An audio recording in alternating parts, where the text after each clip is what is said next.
we showed you the odds for the manager who was going to get sacked first. Mourinho was favourite then. He's still favourite now at 4-1 as we welcome in Mark Ogden to the show. Mark, how close are we seeing Jose Mourinho maybe to leaving Manchester United? Well, it's 2 games into the season. I think it is very early, but you look at the games they've got coming up. They've got Tottenham at home a week on Monday, a week today. Then they go to Burnley a week on Sunday, and if they don't beat Tottenham, the game against Burnley at Turf Moor is a tough game, and going into an international break. At this point, I don't think Mourinho will go by then, but you know, the situation is, it's not good, is it, at United? There's obviously tension between him and Ed Woodward. The players don't look happy. The supporters are growing increasingly disgruntled with what's happening on the pitch in terms of results. And as we've seen before with Mourinho, when he starts to go sour, he doesn't hang around. And, you know, clearly he isn't going to resign because that will cost him a lot of money. And United don't want to sack him because it will cost them a lot of money as well. But the situation, if it continues as it is, with such clear discontent throughout the club, it is untenable and unsustainable. And I think at some point, Mourinho will be fighting to save his job if they don't win the next 2 games. There seems just to be a massive disconnect, as you say, Mark, between the players, between the manager, and then between the manager and Ed Woodward. How on earth? I can't foresee a situation in which this is all going to get resolved. No, I mean, Man United will hate this. We've all been watching this Man City documentary that's been this fly on the wall documentary from last season, and the one thing that strikes you about that is that everybody seems together. Man City look like a club that everybody knows what they're doing. They've got a strategy, they've got a structure, they've got people, the best people in the world doing the jobs, and they look a club that has got everything right. You go 3 miles across town at Old Trafford, and it looks like they're doing everything wrong. You know, they seem to be making it up as they go along. That the summer strategy for transfer signings was ridiculous. They made a couple of early signings. They signed Fred and Diego Dallo, and then nothing happened. Mourinho made it clear he wanted things to happen. Ed Woodward wasn't in America throughout the tour, so he wasn't in contact with Mourinho on a day-to-day basis, face-to-face. It just felt as though United felt, oh, well, you know, we'll sort something out towards the end of the window, we'll be OK. There's no sense of direction there, on the pitch, off the pitch. You know, Mourinho is part of this as well because he's the guy that is supposed to make the team win. And you look at the team at the weekend, and there's no cohesion, there's no sense of people doing what know what they're doing. And then when Fellaini came on for the last 20 minutes, it was the same as last season. We don't know what we're doing. Let's hit it long to Fellaini and hope something happens. And you know, Pogba was hitting balls astray. Lukaku was struggling to get involved. There's no sense of a plan on or off the pitch at Old Trafford right now. Mark Ogden with us. Mark, I haven't spoken to you for a few weeks, and of course a lot has happened regarding Manchester United, and in particular Paul Pogba during that time. I was just wondering what you make of all the events that we've seen, certainly over the last 7 days. Well, Paul Pogba came back from the World Cup winner, and within days, Jose Mourinho offered his first kind of critical comments of Pogba, and by basically saying that, yes, he had a great World Cup, but I hope he knows why he did. And then speaking to Espn on the tour, he also said that, you know, Pogba needs to shut up the distractions that affects him in Manchester. And the World Cup was the perfect terrain for him because there were no distractions. So, you know, Pogba's returned to some sort of criticism from his manager when he maybe would have preferred a little bit of, you know, a pat on the back and said, well done, son, and, you know, maybe a bit of confidence. So the situation there is that there's obviously kind of tension between Pogba and Mourinho. Now, I just think Pogba is now attempting to, first of all, position himself as the leader of the dressing room by, you know, speaking to the media as he has done twice, very openly on both occasions.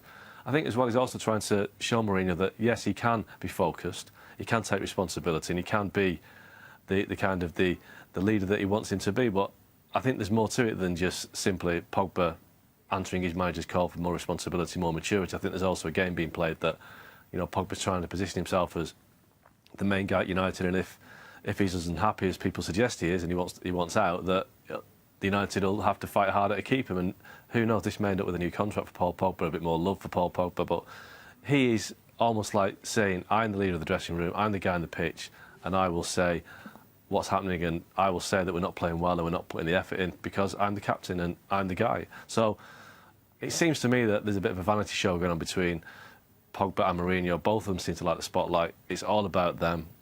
I just think that I wish the pair of them to kind of tone it down and just let the team become the story again. Mark, it's interesting, Paul Ince obviously hit out at Pogba over the last couple of days. We see a lot of fans' views on social media. What are supporters saying, though, in Manchester? Who are they siding with in all of this? Well, to be honest, I think they're siding with nobody in particular because I think they're kind of frustrated with both guys. I think they're frustrated with Mourinho's complaints and his moans, although a lot of United fans will say Mourinho's right to complain because he's not getting the backing from the board. And, you know, that is a different story in a sense because United have spent a lot of money over recent seasons. He can't be accused of not spending money, but it's how they spend it and how they invest it. And I think a lot of fans, although they don't like Mourinho's complaints, think he has a point when it comes to almost like the chaos above him in terms of the transfer recruitment. As for Pogba, again, I think that United fans don't like to see a guy that struts around the pitch, doesn't quite do it doesn't do it every game, never doesn't quite, and just picks his games and whose reputation far exceeds what he delivers on the pitch for Man United. So I think Pogba needs to knuckle down and just, you know, get rid of the silly haircuts. Like he did with the World Cup with France, there's no silly haircuts in the World Cup. He focused on the game, played fantastically well. Just cut out the nonsense. And I think United fans would prefer to see Pogba. I mean, United fans will always reminisce of Roy Keane. He's not a Roy Keane, but a player that is a no-nonsense player, cuts out the silly stuff and just gets his team winning again and plays like an £8 to £9 million player should. Mark Ogden, as always, thank you very much. For a lot more on Manchester United, keep it here on fc.com. Mark Ogden with me. Mark, let's just talk about some of the things behind the scenes regarding Manchester United. Of course, a lot of big clubs over the last 10 years have brought in directors of football or technical directors. Manchester United have avoided this, but you're suggesting now that maybe they're going to look into that option. Why have they avoided it for so long? Well, the view was that after Sir Alex Ferguson left, that their model was the best, that to cut out the complications, it would be best to have a manager and a chief executive, a small kind of core of personalities dealing with the transfer strategy. So the manager would tell the chief executive what he wanted and the chief executive would go out and buy the players. But, you know, from day one, it hasn't really worked for Ed Woodward and his managers at United. From, you know, David Moyes, Louis van Gaal, Jose Mourinho have all had frustrating transfer windows with Ed Woodward. Every summer seems to be a saga. It seems to go on to the last minute. They seem to either get players for over the odds or miss out on players. So I think United have realised, looking around, that there is a better way to do this, but equally they don't want to, certainly Ed Woodward and the Glazers don't want to surrender the full responsibility of signing the cheques. So what they do need is somebody to kind of almost be a buffer between the manager and the chief executive, because Ed Woodward at United isn't just about signing players, he's also about getting commercial deals, running the club. His responsibilities are far and wide. And was at Man City, Chicky Begiristain, his day involves from 9 till 5, hammering the phones, trying to get players in. Woodward has different responsibilities, and United needs somebody that can, when Woodward isn't able to do that, can field the calls to Mourinho, or the manager, whoever it may be, to speak to clubs to find out who's available and then go to Woodward and just kind of prevent this kind of rift we saw in the summer whereby Mourinho and Woodward were on different continents, different time zones. Mourinho was getting increasingly frustrated by the lack of progress. A technical director would help alleviate that problem, but at the end of the day, he wouldn't be the guy that would go out and buy the players. He would just attempt to smooth over the process. Are there any names in the mix yet, Mark? Not right now. I've heard they're quite keen for a former player to come involved, but again, you know, it's all about personalities. If you get the wrong personality, the manager feels threatened, and Jose Mourinho, as we've seen in the past, doesn't like appointments kind of foisted upon him. So it'll be an interesting dynamic. People have mentioned Edwin van der Sar, but I'm not quite sure he would give up a very good job at Ajax to work as basically as a buffer between Ed Woodward and Jose Mourinho. You know, let's be honest, it wouldn't be the biggest, most high-profile job for a person like Van der Sar, who's got a great job at Ajax. So I do think United want somebody that knows the club, but, you know, again, they would have to work with Mourinho and Woodward, or Woodward and Mourinho's successor. So it's a personality thing. Is this something that Mourinho, you feel, would welcome? I think he would welcome it if it was the right person, because the summer was a disaster for Mourinho. He spent virtually every day, every press conference complaining about the lack of signings, and he wants better players and he wants deals done quicker. And I think in the USA in the summer, Ed Woodward was away on business a lot of the time. He wasn't in the States all of the time. So on one of those days when Mourinho was feeling frustrated, was looking for answers, if a technical director was on tour with them, he could have picked up the phone, gone to his room, had whatever chats in the boardroom and said, what's happening? And I think that's just what United needs, somebody that knows what's happening without this kind of transatlantic disconnect. So I think it'd be a good appointment. It's something they need. But I think they probably need more. I think they need a director of football, but United are still kind of moving very slowly towards that. And I think eventually they'll realise that they're being left behind. Every other Big Six club has a transfer committee or director of football, and United are stuck in the past. Mark Ogden, thank you very much, of course, for a lot more on Manchester United and the way they move forward after that poor start to the season. Keep it here on ESPNFC.com. Last week, of course, La Liga announced they'll be taking one game to the States this season. Sid Lowe took to Twitter and said some rude words. Don't repeat those words now, Sid, but what was it about this announcement that made you so hot under the collar? I think there are very, very many reasons to be worried about this. I think there's obviously a fundamental basic question of principle. I also think then there's the concern about how this will be carried out in practice. Put very simply, because there are loads of different elements to this, put very simply, I think that the Spanish League has demonstrated absolutely no willingness to defend the rights of fans, to try and do things on behalf of fans, even when the league has been played just in Spain.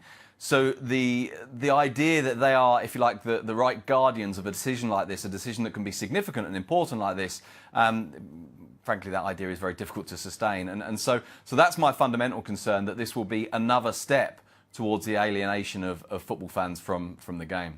I suppose, big picture, those would argue, Sid, that, look, if you can get a team who can come over here, can make a lot of money, get a following over here, then those fans will see better teams, better quality players.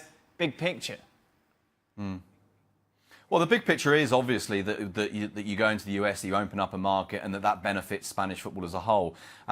The first thing to say, of course, is that we need to see the evidence that that's actually true. We need to see the evidence that one game a season in which, let's say for argument's sake, you go to the biggest stadium there is and the stadium gets absolutely full.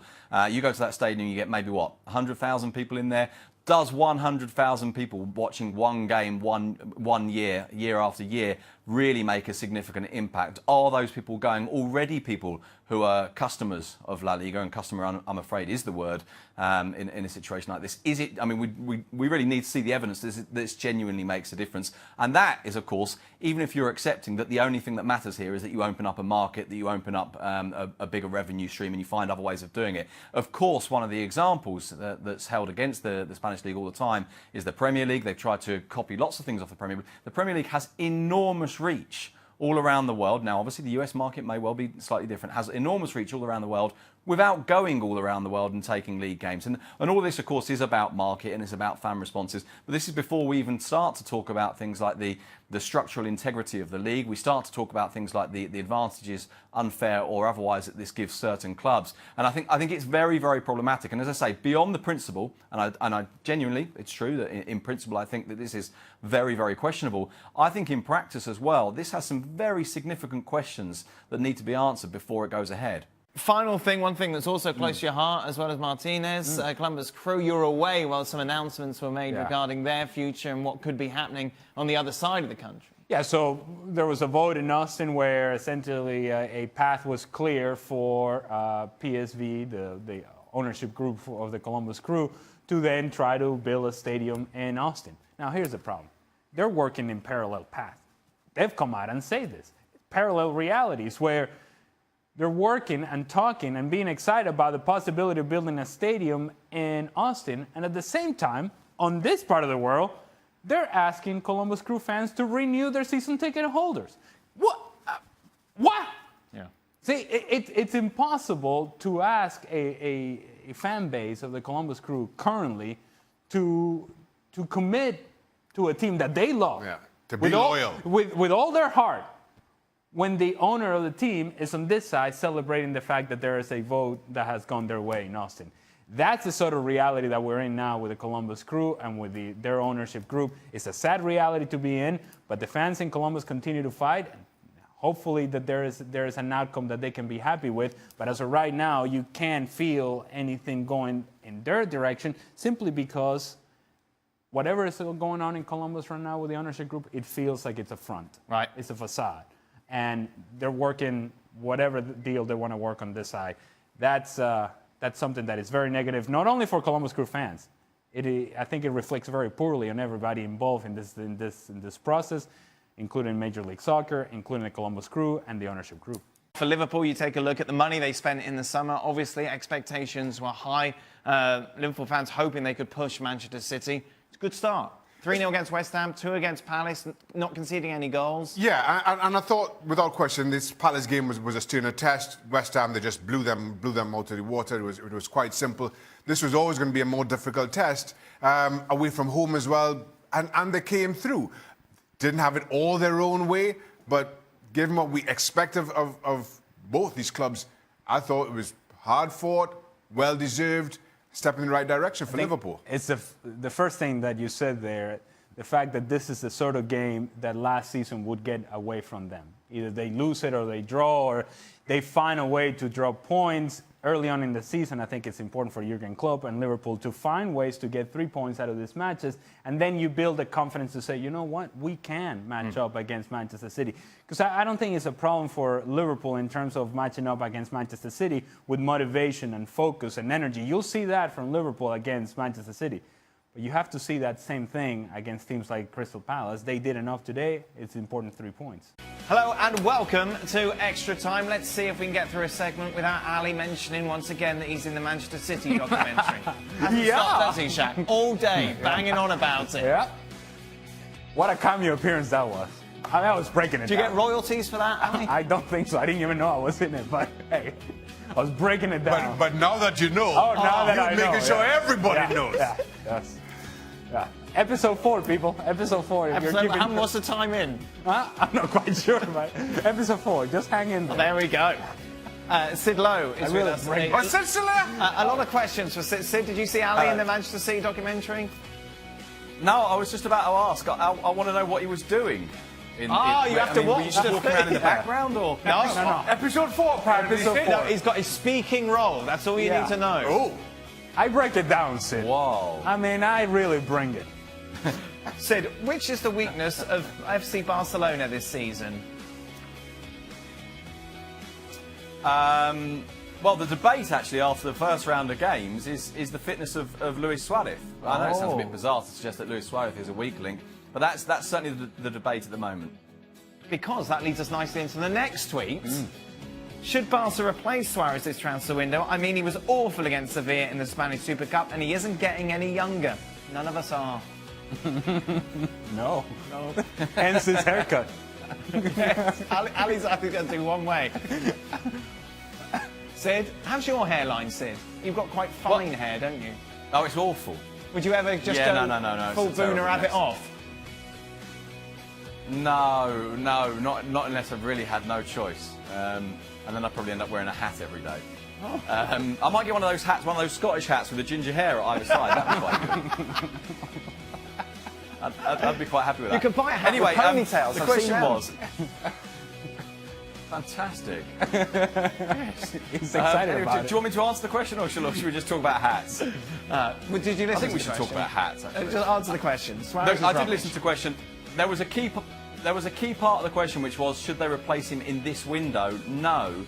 But bear in mind that, in a way, they did try and plan for a future without Suarez for the beginning of the end of him, because they tried to get Antoine Griezmann during this window. And this is a particular kind of thought that's gone round in my mind a bit over the last year or so. So I still don't fully understand why Barcelona didn't appear to make a bigger effort last summer for Mbappe. Why? Because when you lose Neymar, you get Mbappe, you've got someone who can replace Neymar on the left-hand side. All right, not quite the same player, but someone who can do a lot of what Neymar does in the short term. And then in the medium and long term, of course, you're also buying a replacement for Luis Suarez. I do think it's something they're going to have to approach, but I don't think they necessarily need to do it yet. What would it mean for your book sales, Sid, if he left? Is that a good thing or a bad thing? It would make literally no difference at all. Oh. Sid wrote a book on Luis Suarez. Shadow, what do you call it? Shadow writing. Was it any good? Well, you haven't read it? Not yet. Sid gave me a copy. And you read have it? read it. Oh, good. He hasn't read it, but he's now got a table that doesn't wobble at all. Are there any Best weaknesses? book I've ever given him, and I think it might not even be the only book I've ever given No, him. you gave me either. that other one you wrote as well. I didn't read that. I'm not sure. What was that called? La Liga Loca? Yeah. No, what was it called? What? I'm Yeah, sorry. something like that. Yeah. That's a Ricky Martin song, dude. Are there any weaknesses in this Liverpool team after watching tonight's performance? Huh? I was just thinking, right? Oh, Okay. Oh, here we go. All right. No. Here we go. We get comfortable.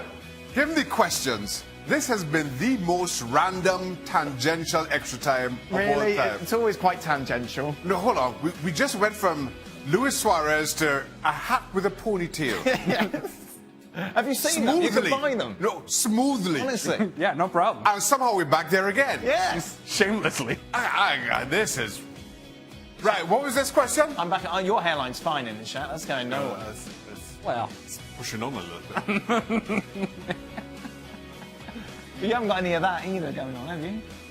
I'm not bending my head down. If that's oh, what you got going on back You've got there, something Jack? back there going on. the camera will never know. It's sparse. The camera will never know. There's That's space, all I have to say. space between the lines. The camera will know. What was the question? Liverpool's weakness, what is it? I don't know. Ali? Really? That's it? That's what you bring? Defensively. Defensively. I haven't conceded any goal there. That's been 2 No. matches. Okay.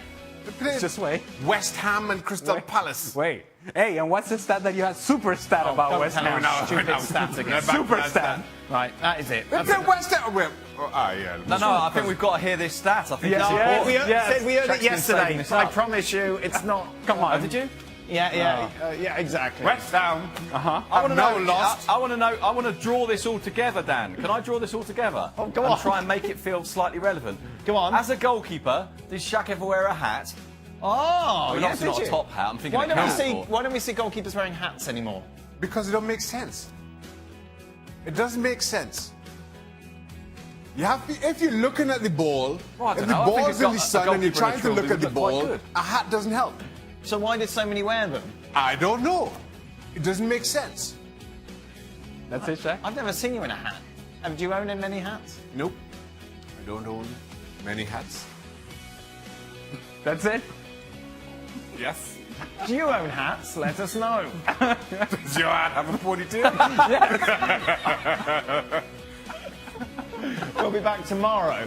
We will. After this? I'm out buying hats tomorrow. I'm also going to buy Tomorrow's a my hat hat tomorrow, Jack. day. I'm off tomorrow. I'll be here. You don't need a hat. Hatless. Paul Mariner will be here, top 10 goals. Oh, that's a big hat. Oh, you could hang it on his nose. Yes.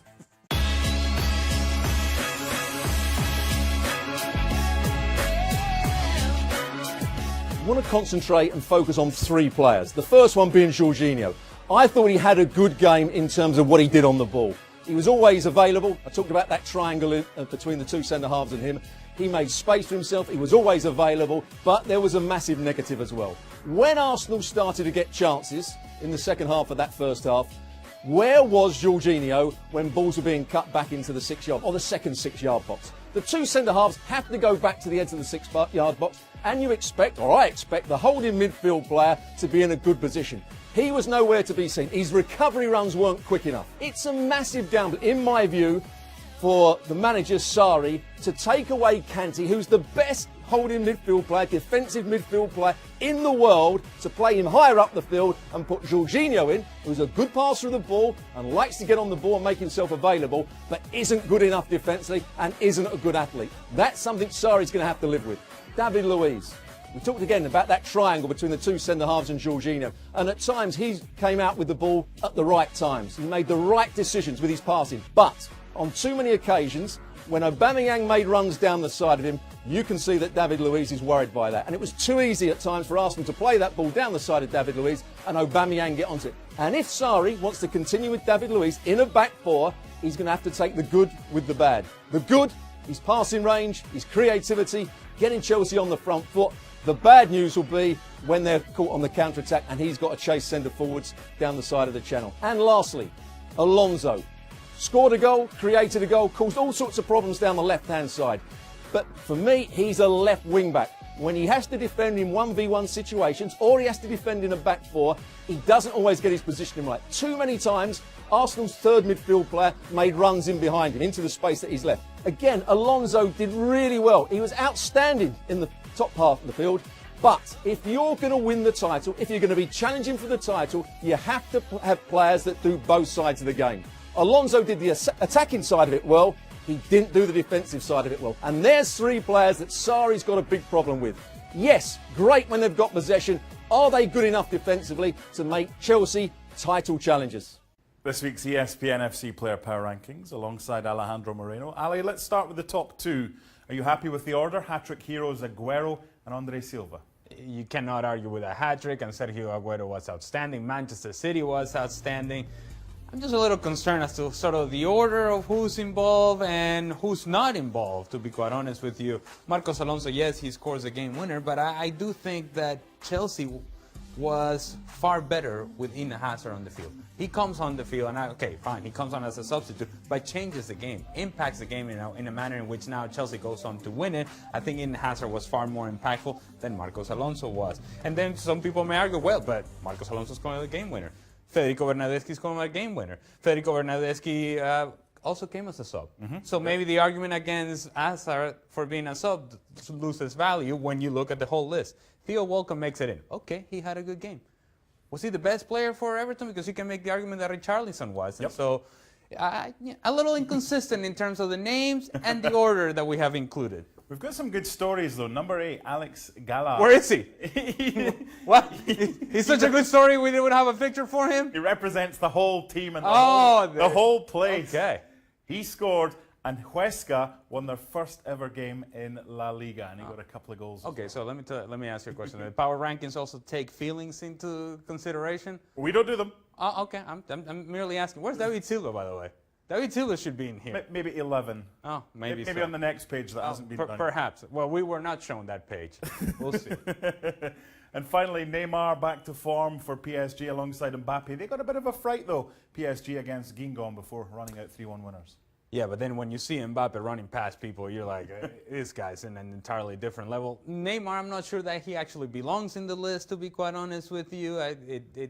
He was good at times, but inconsistent. I think Mbappe was the outstanding player and far better than Neymar was. And I'm afraid that that's going to be happening more regularly. Neymar's going to attract a lot of the attention. Mbappe will be scoring the goals. So there you go. He's happy with some, but not with others. So the ESPN FC editors need to up their game for next week.